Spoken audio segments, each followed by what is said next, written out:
February 1, 1959. The northern Ural Mountains, Soviet Union. At an elevation of just over 1,000 meters, on the eastern slope of a peak, the local Mansi people called Kholat Syakhl, the Dead Mountain, 9 young people made camp for the night. They were experienced. They were prepared. They had done this before, many times, in conditions exactly like these.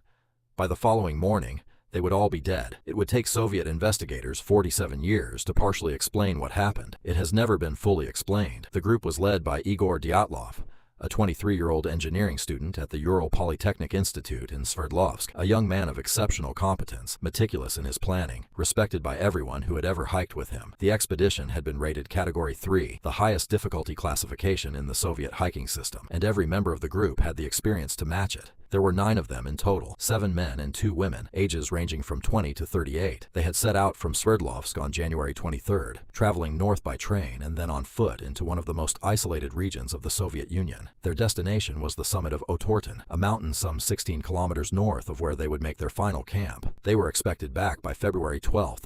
When that date passed without word, a search party was organized. The rescuers found the tent on February 26th. What they found made no immediate sense. The tent had been cut open from the inside, not unzipped, not unfastened, but slashed open with a knife from within, as if the occupants had needed to exit with a speed and urgency that made the normal entrance impossible. The tent was still standing. Inside, the hikers' belongings were all present: food, clothing, boots, equipment. Everything they would need to survive in minus 30 degrees of Ural winter was still inside the tent. The hikers were not. Their footprints led away from the tent down the slope toward the tree line, approximately 1.5 kilometers below. 9 sets of footprints, moving in a relatively organized pattern. Not the chaotic scatter of people running in panic, but not the deliberate movement of people with a plan either. And crucially, in the prints that could be examined, several of the group had left the tent in their socks, or barefoot, in minus 30 degrees, moving away from their shelter, their food, their equipment, and their warmth, toward a dark forest in the middle of a Ural winter night.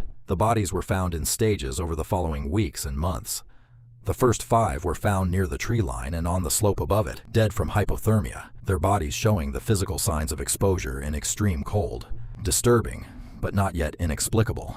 But the last 4, found 2 months later buried under 4 meters of snow in a ravine further into the forest, told a different story. 2 of them had fractured ribs, the kind of fractures caused not by a blow, but by massive compressive force, the force of a car accident or a building collapse. 1 had a fractured skull.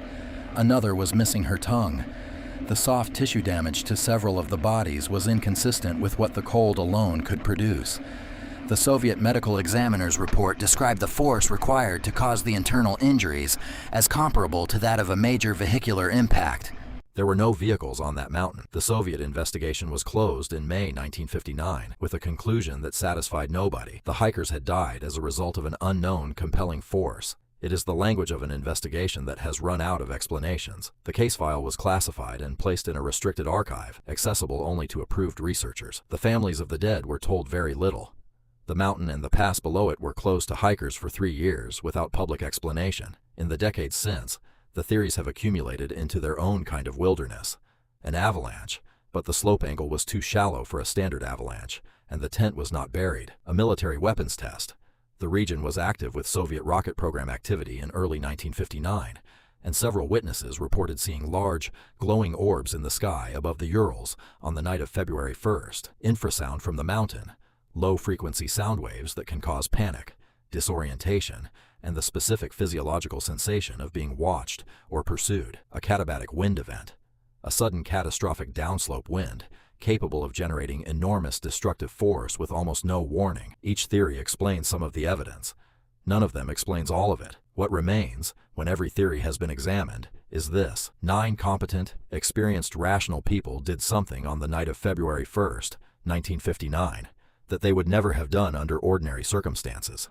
They left the only thing standing between them and the cold. They went out into the dark. Whatever they encountered out there, or believed they encountered or heard or felt, was more frightening to them in that moment than the certainty of freezing to death. We do not know what it was. The mountain has not said.